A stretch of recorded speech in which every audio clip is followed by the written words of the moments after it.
It's going to get hot, it's going to get depressing, because the topic that I'm going to speak about is not going to be particularly uplifting, but there will be a silver lining at the end of it. So if you just show some patience at the end, hopefully there will be some hope at the end of the tunnel. Here to talk to you about the conflict between Iran and Israel. You can hardly go by a day or at least a week without hearing something about it in the news. It is clearly something that by now has come to define the overarching tensions that exist in the Middle East. And of course, there is a very strong ideological undertone to this conflict. And one of the things that I looked at when I was writing my dissertation was to try to figure out what is truly the root of this conflict. Is it driven by ideological fervor? Or is there a different reality behind this conflict that is perhaps a better explanation as to why we have ended up in the situation that we have? At the end of the day, one of the biggest misconceptions that exists today is the belief that this conflict between Iran and Israel is yet another one of these ancient Middle Eastern conflicts that has been going on for hundreds, if not thousands of years. Nothing could be further from the truth. In fact, the history of the Jewish people's interaction with the Iranian people have been overwhelmingly positive for most of history. What we're seeing right now is a rather recent phenomenon. The history of them actually began around 539 BC when Cyrus the Great, the Persian king, liberated the Jewish people from the Babylonian captivity. 1/3 of the Jews that were liberated stayed in what is today's Iraq and are today's Iraqi Jews, most of them living in Israel, having traveled to Israel through Iran and through the help of the Iranian state during the time of the Shah. 1/3 of them went to Iran, which was then the world superpower, and they're today's Iranian Jewish community. Still in Iran, probably around 25,000 men strong, and have contributed a tremendous amount to Iran's political and cultural history. And 1/3 of them went back to what is today's Israel, then historic Palestine, and did the second rebuilding of the temple, funded incidentally by Persian tax money. That's the history, and there's much more, of course, that can be added to that. But what we see today is mostly a conversation as if this is a deeply rooted conflict, rooted in ideological fervor and hatred. Let me start off by giving you a quote from an Israeli prime minister, actually, to show how superficial that picture is. The quote reads as this: "Iran is Israel's best friend, and we do not intend to change our position in relation to Tehran." This is a quote by an Israeli prime minister, but it wasn't Ben-Gurion in the 1960s or Golda Meir in the 1970s. It was actually Yitzhak Rabin. The year was 1987. Ayatollah Khomeini was alive, and he was using a rhetoric that is even more venomous than the rhetoric that Ahmadinejad has been using in the last 8 years. Yet, Rabin referred to Iran as a strategic ally, and this was in an interview and a speech that he gave to IDF Radio, the Israeli Defense Forces radio station. So what's the background to this? Well, when Israel was founded, one of the tenets that was created by Ben-Gurion was called the doctrine of the periphery.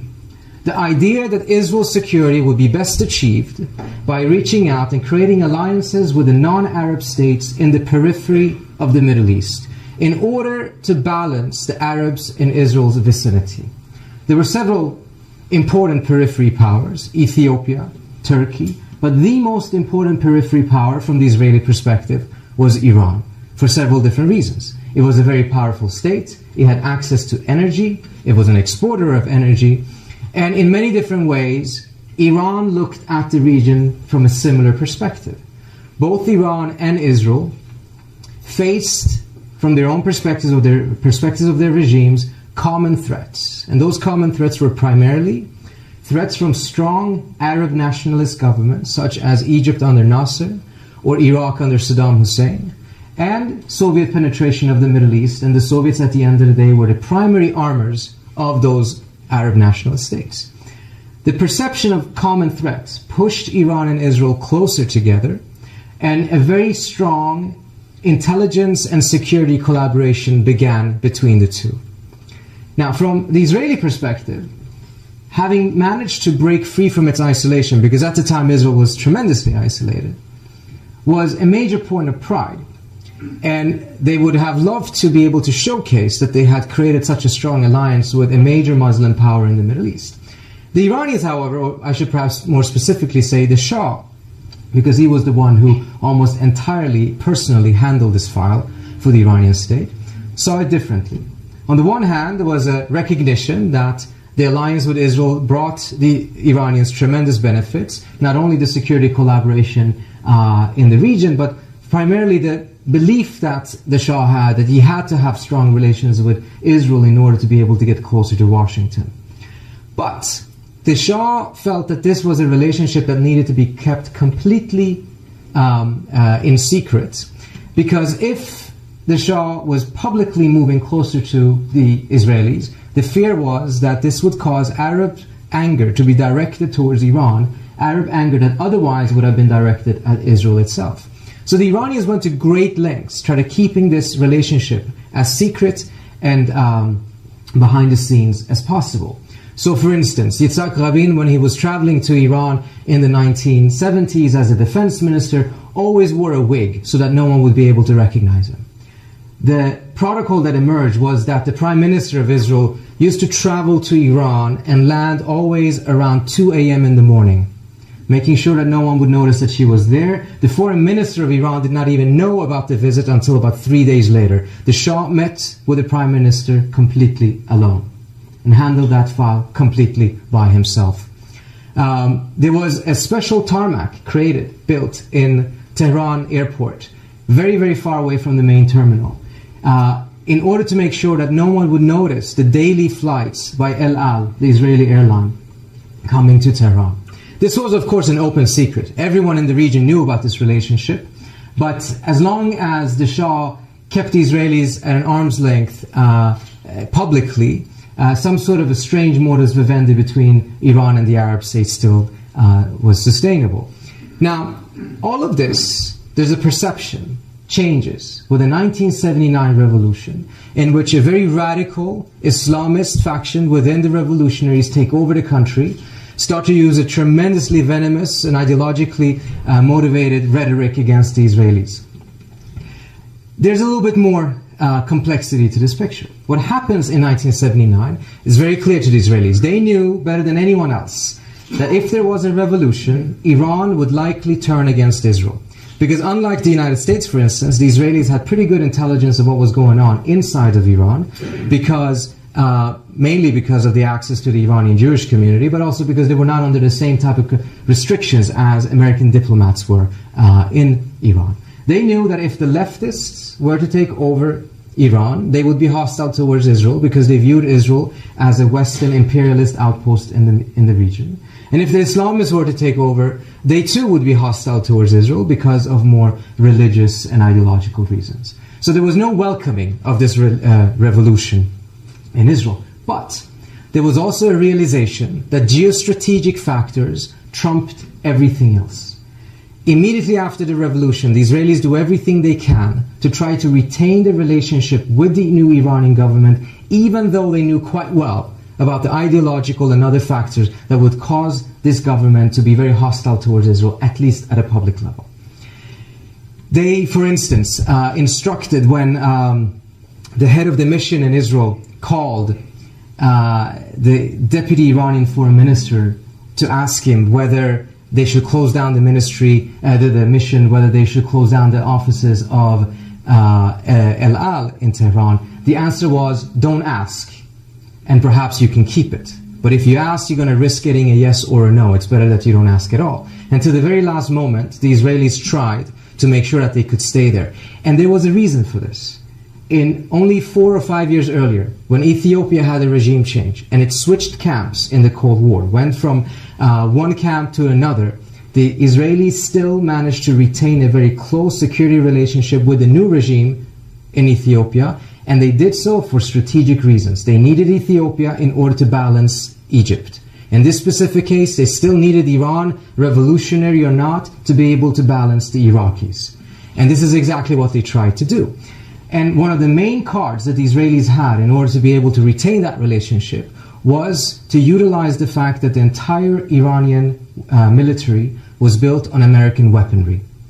And once the Iranians took the American hostages and President Carter put into place an arms embargo and sanctions against the Iranians, the Iranian military was falling apart because without those spare parts, they couldn't sustain it. There were two countries in the world that had access and willingness to sell to the new Iranian regime spare parts for their military.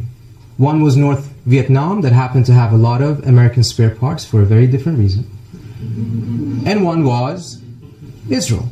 And immediately the Israelis began playing that card, trying to retain those relationships with the Iranian military in order to show their strategic utility to even a revolutionary Iranian government. And they made a compelling case, because Iran, paradoxically, was now even more isolated and in need of Israel than it was during the 1970s. Because as a result of the Iranian government's own radicalism, not only had it sustained a very bad relationship with the Soviets, but now it had also turned the other superpower in the world, the United States, into its enemy. And particularly once the Iraq-Iran war started, the Iranians were in great need of the support that they could get from the Israelis. However, whereas the Shah wanted to keep Israel at a distance, occasionally criticized Israel very sharply, but sustained that strong relationship, and it was an open secret that he did so, for the revolutionaries this was even more complex. On the one hand, they needed the Israelis. On the other hand, they had this idea that in order to be able to secure Iran and in order to be able to expand the revolution, the Iranians needed to find a way to bridge the Sunni-Shia gap, to bridge the Persian-Arab divide. And the answer for this that they had, and which they're still trying to play till this day, is the idea of political Islam. By utilizing political Islam, the Iranians were trying to create a new narrative in the region in which Iran could be fully accepted and could even have a leadership role on key regional matters in a way that the Shah had failed and to a large extent even had not tried. Political Islam was essential to them, and political Islam provided them with the anti-Israeli card. Every time there was tensions was flare up between the Arabs and the Iranians, particularly during the Iraq war, the way the Iranians tried to neutralize the support that Saddam Hussein would be able to get from other Arab states as a result of a pan-Arab narrative, the Iranians tried to counter that by Islamizing the Palestinian question. There was actually a meeting between Khomeini and Arafat only 10 days into the revolution. Arafat shows up in Tehran unannounced. And when he comes to the airport, quickly a bunch of folks close to Khomeini rush over to the airport to greet him, and they immediately bring him to meet with Khomeini. They have a 2-hour conversation, and it was very clear. Khomeini really did not like Arafat, and the feeling was quite mutual. Khomeini used the opportunity to lecture Arafat for those 2 hours, essentially explaining to him that Arafat has been a failure because he had pursued an Arab nationalist narrative and cause for the Palestinians. Whereas in reality, this needed to be reframed as a religious issue. Now, Arafat was pretty clever and understood exactly what Khomeini was trying to do. If the Palestinian issue, which is a central issue to the region and continues to be so today, is viewed as an Arab issue, then what is Iran's role in that issue as a non-Arab power? And if Iran seeks to be the leader of the region, as it does under this regime and as it did under the previous regime, how can it be a leader in the region if it is not part, if it doesn't have a clear and obvious role in the most central question of the region? So Khomeini was trying to introduce and reframe this as an Islamic issue in order to pave the way for Iranian leadership. Arafat, who was never particularly religious and was much more secular, resisted, and tensions immediately came through with this. Arafat was also very disappointed because the PLO had invested in many of the Iranian opposition groups in the 1970s, and hoping now that as a result of the revolution, that investment would pay off with the Iranian state providing resources to the Palestinian cause. What he soon were to find out was that the Iranian regime was very eager to provide a lot of rhetorical support for the Palestinians, but not match that with any actual physical resources. In fact, I interviewed an Iranian reformist who had spent a 3-hour conversation with Khomeini trying to figure out what is the Iran Islamic Republic's policy vis-a-vis the Palestinian issue. And to sum up, Khomeini said that the Palestinian issue is primarily a Palestinian issue. Secondarily, it should involve the surrounding Arab states. Only at the third level should it involve Iran, and then only as an ideological and rhetorical force in favor of the Palestinians. Iran, he said, should never become a frontline state against the Israelis. And this was a very strategic decision by the Iranian regime, essentially trying to have its cake and eat it too. Provide the image that they are the true protectors of the Palestinians, but in reality, because of Iran's own strategic concerns, pursue a policy behind the scenes that was completely to the opposite. In fact, it was interesting to see that the more criticism Iran received from the Arab states, particularly from Arafat, for not having provided support for the Palestinians, the more the Iranians increased their rhetorical pressure and more vicious rhetoric against the Israelis. In fact, the Jerusalem Day that the Iranians celebrate till this day, which is the occasion in which 8 years or so ago Ahmadinejad made that statement that was incorrectly translated as "wipe Israel off the map." That was instituted as a result of criticism from the Arabs that the Iranians had not lived up to their promise of truly supporting the Palestinian cause. The Islamic Republic's response to that criticism was institute a parade calling for Jerusalem to be the capital of the Palestinians. Until this day, that is taking place in Iran. Now, this continues throughout the 1980s, in which the Iranians use very heated rhetoric against the Israelis, but behind the scenes, they're continuing to deal with the Israelis for strategic reasons. And of course, everyone here in this room knows this climaxed into the Iran-Contra scandal, an Israeli initiative that was aimed not just to sell arms to the Iranians and support the Iranians against Saddam Hussein, but truly an effort by the Israelis to bring the United States and Iran closer together for strategic reasons. From the Israeli perspective, the obvious point was, if Iraq were to win the war against Iran, then that would mean that Iraq would become the most powerful state in the region, with not only access to its own enormous oil resources, but also access to the Iranian oil resources. And Iraq, with its mighty army, which up until then had never been a full player in any of the Arab wars against Israel, would potentially be able to run over Jordan and put 4 divisions on Israel's vulnerable eastern border. As a result, it was critical from the Israeli perspective to ensure that Iran did not lose that war. But even better, if they could bring the United States and Iran back together, because the United States, as you may remember from seeing the pictures of Donald Rumsfeld shaking Saddam Hussein's hand, was gravitating towards the Iraqi side in that conflict, whereas Israel was gravitating towards the Iranian side. There was a clear divergence between the US and the Israeli position on how to handle Iran. Now this continues throughout the 80s. You have the climax in the Iran-Contra scandal. And then the real change in the relationship between Iran and Israel happens between 1991 and 1993.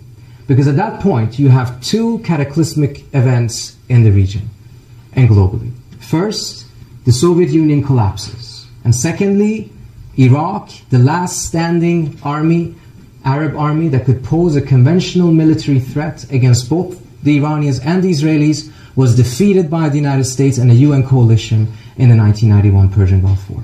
Suddenly, the 2 key factors that had pushed Iran and Israel closer together throughout the 1950s, 60s, 70s, even the 1980s, in spite of Iran's new ideological fervor, was gone. And a new security environment was forming in the Middle East, one in which Iran and Israel began to emerge as 2 of the most powerful states in that region.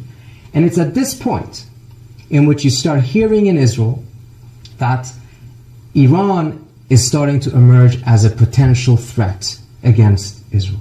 In late 1991, you start to see the first article in the Jerusalem Post in which the argument essentially is the real threat to Israel is no longer the Arab vicinity, because Israel had completely won that battle. There was not a single Arab army that could pose a conventional threat to Israel. The only threat remaining from the Arab side was a non-conventional, asymmetric threat.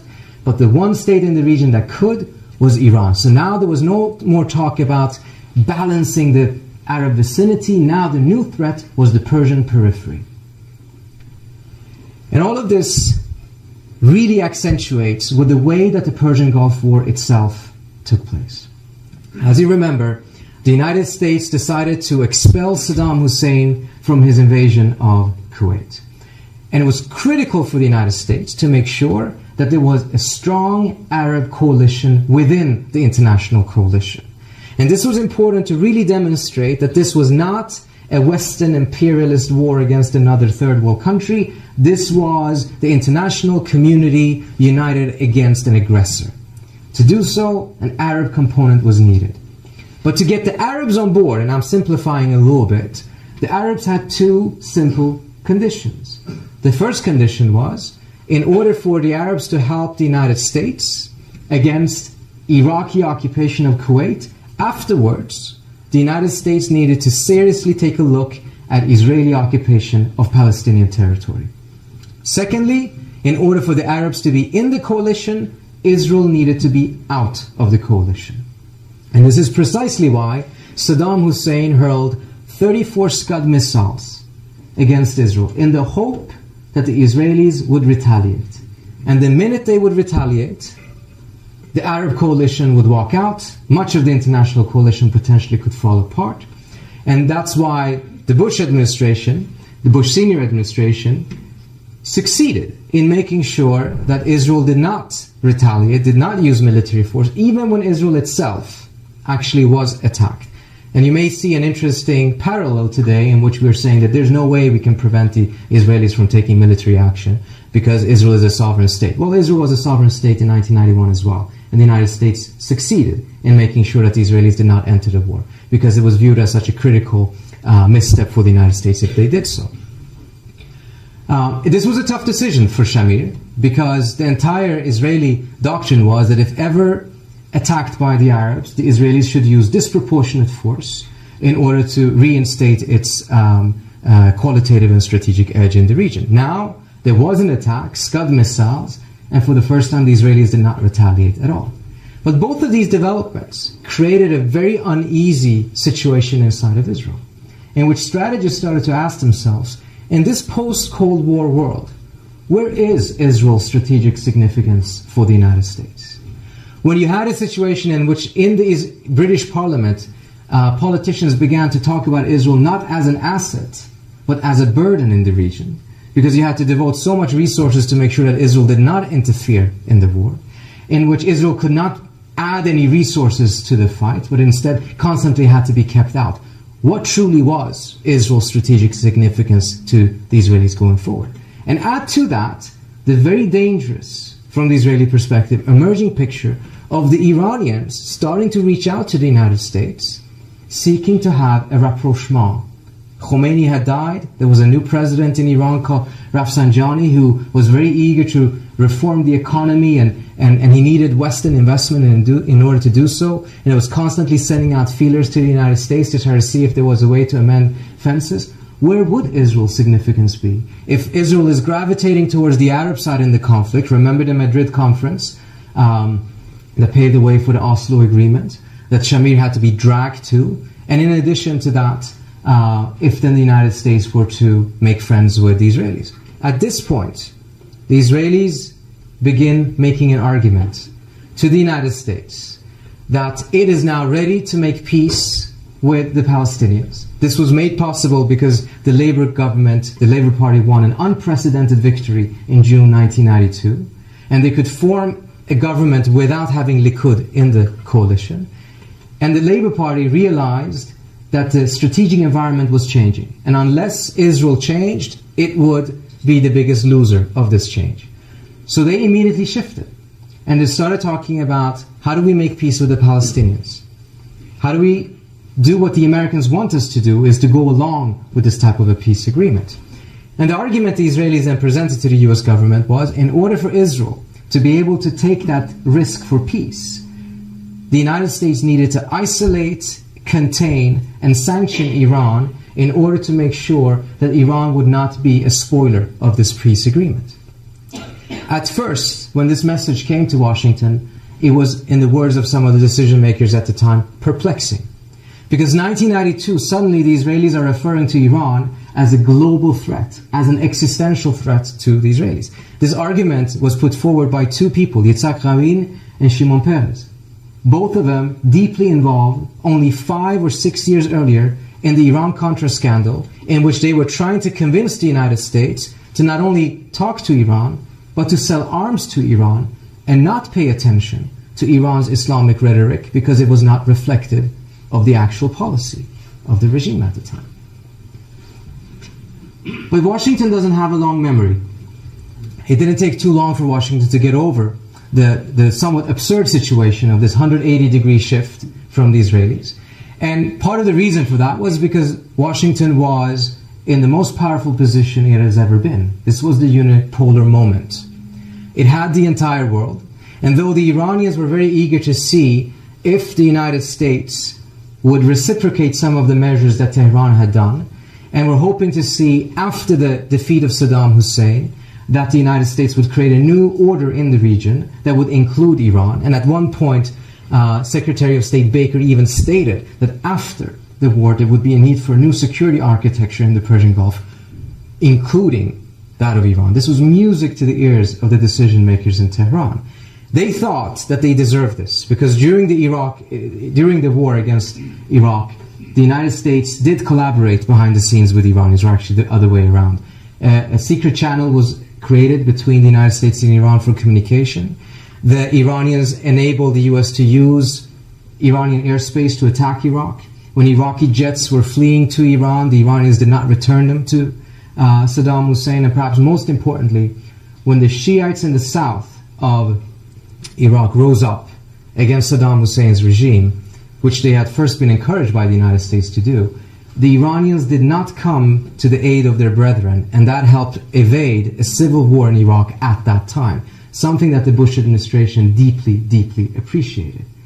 The Iranians thought that this was now their time, their moment, to get reciprocity from the United States, and that they would be included in the new region. Instead, you saw the United States moving in the opposite direction. Now, the new policy was going to be called dual containment. The new security architecture in the region was going to be based on not just Iraq's isolation, but also on Iran's isolation. Both states should be isolated. This was connected to the hip to the Oslo Treaty and the Oslo process, in which the United States' reasoning was that the more you isolate Iran, the more you will have peace between the Israelis and the Palestinians. And the more you have peace between the Israelis and the Palestinians, the more isolated the Iranians will become. These are direct quotes from Martin Indyk, who at the time was the brainchild behind this policy. And he told me that in retrospect they miscalculated because they did not realize that by that they created an incentive for the Iranians to turn against the peace process in order to undo the efforts to isolate Iran. And that's what you start seeing from 1993 and onwards. It's at that moment, not in 1979, that the Iranians starts to heavily support Hamas, Islamic Jihad, and throw resources at the Palestinians who were using violence against Israel in a way that did not happen throughout the entire 1980s.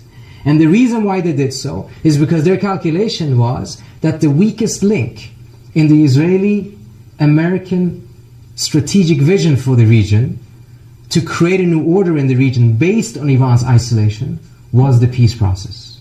If the peace process was sabotaged, then none of the other strategic objectives of the United States in the region could be achieved.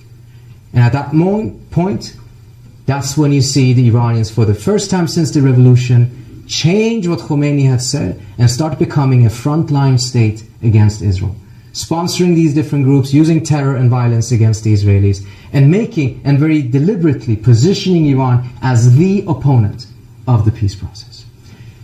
And this then continues throughout the 1990s and starts to reach a climax in the early 2000s. But it is not so that throughout that period, there weren't moments in which either side actually was trying to reach out to the other and see if they could break the strategic rivalry that had emerged between the two. Believe it or not, it was actually Netanyahu, when he won the elections in 1996, and he wanted to undo the peace process. He wanted to see if he could go back to the periphery alliance that existed between Iran and Israel up until the end of the 1980s. And he was sending out feelers to the Iranians and to see, are there any in Tehran who still view the region the way that the Shah did, or even at some point the revolutionaries did in the 1980s? He did not succeed. And then in 2003, there was probably the most extensive effort to be able to get rid of this rivalry that they had found themselves in. In early that year, before the invasion of Iraq, there was a conference in a European city funded by an American university in which about 300 or so folks from the entire region, including a lot of Israelis, show up usually once or twice a year. This specific time, though, they had some very unusual guests.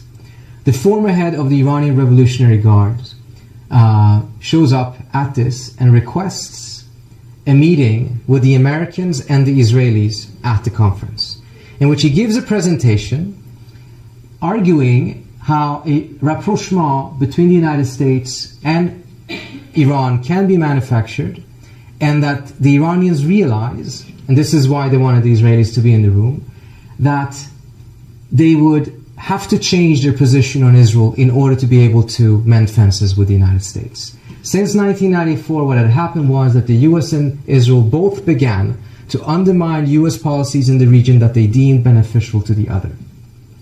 So the US, the Iranians were sabotaging the peace process, the Israelis were doing everything they could to impose new sanctions on the Iranians in order to prevent the rapprochement between the US and Iran. And the Iranians had paid a heavy price for it, and they were trying to signal that. About a month and a half later, the ambassador to Switzerland in Iran conveys to the US State Department a peace proposal by the Iranians. He is the authoritative channel of communication between the United States and Iran, the channel that was established in 1991 before the invasion of Iraq, or expelling of Iraq out of Kuwait. And this proposal comes to the United States, and I think it shocked a lot of people there. In this proposal, the Iranians offer to conduct grand-scale negotiations, including almost every issue that had separated the two.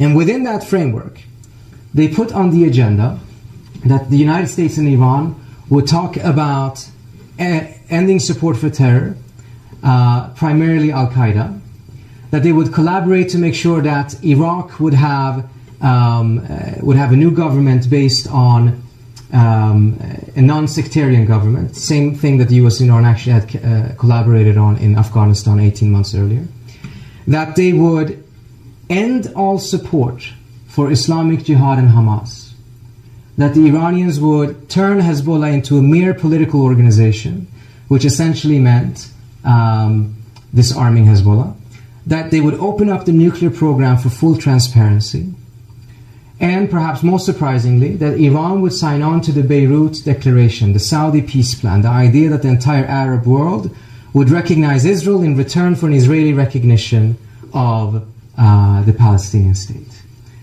In return, the Iranians wanted a strategic dialogue with the United States. They wanted to have the sanctions lifted, and they wanted to have what they called respect for Iran's legitimate defense interests in the region. The proposal comes in. I saw it at the time because I worked in Congress, and the ambassador to Tehran visited with our office as well. In fact, I think the reason he did so is because he wanted to make sure that the President of the United States saw this proposal, which my former boss made sure that he did. An aide sent it over to the White House. Karl Rove saw it. He called back within 2 hours. He said that he found the proposal intriguing. He wanted to assure himself that this was authoritative, and since it came from the Swiss, that's the best indicator that it was something that was sent from the regime itself. And he promised to put it in front of the president. We didn't hear anything more about it for another 2 months or so, until there was an article in the Financial Times had said that some sort of a peace proposal had been sent by the Iranians to the United States through the Swiss, and the response of the Bush administration was to reprimand the Swiss ambassador for having delivered the peace proposal in the first place. The reason was that within the White House, a very limited conversation was held about what to do about this. And the winning argument was Dick Cheney's argument that was, we do not speak to evil. Whatever the United States could get out of negotiating with Tehran, the belief was even more could be achieved by simply removing the regime in Tehran. Remember, this is right after the Iraq War. There was quite a lot of confidence in Washington at the time, and the belief that after having taken out Taliban, Saddam Hussein, there were just a few other regimes in the region. If they also could be removed, the United States would be able to reshape the entire Middle East into its own liking. That, of course, only lasted for a couple of months. A couple of months later, by August, September of that year, you had the Sunni insurgency begin in Iraq, and suddenly the table started to turn. Iran's influence in the region began to grow as the United States became weaker and weaker in the region. Since then, we have seen this relationship between Iran and Israel continue to reach a climactic point. So far, there's not been any military confrontation. But what I think is so interesting in seeing all of this is that if you actually use ideology to explain why the shifts have been taking place, then you will have a very hard time explaining it, because all of the major shifts in the relationship between Iran and Israel have not coincided with any shifts of ideology in Tehran. They have shifted with the geopolitical context that the two sides found themselves in. In the 1980s, when Iran's ideological zeal was at its height, the relationship between Iran and Israel was actually quite different from what it is today, with elaborate collaboration behind the scenes, and the Israelis even pushing the United States to try to find a new relationship with Tehran. When Iran's ideological zeal was quickly waning in the 1990s, because the Islamic Republic had been an utter failure. It had failed to deliver any of its promises. It was a bankrupt state. The war had devastated it, and ideology was not going to bring out of that. And they had a much more pragmatic outlook. At that point, you see the relationship between the Israelis and the Iranians reach to the point of hostility, with the Iranians supporting Hamas and Hezbollah, Hamas and Islamic Jihad in the manner that they continue to do till this day. Now, all of this may sound quite negative and sobering and sad, and it certainly is. But there is a certain silver lining in all of this. If this truly is an ideological conflict, then there is no other solution than a confrontation or a war at the end. Because ideological conflicts don't end in a draw. They end in a defeat of one and the victory of the other. If it, however, is a geopolitical strategic rivalry, which I believe that it is, then there are opportunities for compromise. There are opportunities for even win-win solutions. There are opportunities to be able to evade confrontation, even though, unfortunately, both sides, for their own domestic and regional policies and interests, have an interest in presenting and framing this confrontation, this conflict, as an ideological conflict. You have heard how some are saying that it's 1938 and Iran is Germany and Ahmadinejad is Hitler. And you have heard what the Iranians are saying about removing the cancerous tumor from the region, as is referring to Israel. The bottom line is, because they're trying to appeal to their own audiences. And in the case of the Islamic Republic, they're trying to appeal to the Arab states and increase and strengthen Iran's soft power in the Arab world. And in the case of, if they were to present their conflict with Israel as an Iranian nationalist struggle for power in the region, the appeal of that struggle would stop at the borders of Iran. But when they cast it in terms of standing up for Islam and defending the Palestinians, suddenly Iran's position has an attractiveness that goes throughout the Arab world, throughout the Muslim world. From the Israeli side, if they say that this conflict truly is about maintaining Israel's military hegemony in the region and its qualitative strategic edge, well, then it's Israel's problem. But if you define it as a Western liberal democracy's struggle against the theological fundamentalist state in the region, then suddenly the loyalties of other states, particularly in the West, more or less become automatic. I think it's critical to understand some of these points, because if we depart from the assumption that this truly is an ideological conflict, then we have also rendered a confrontation inevitable. Thank you so much.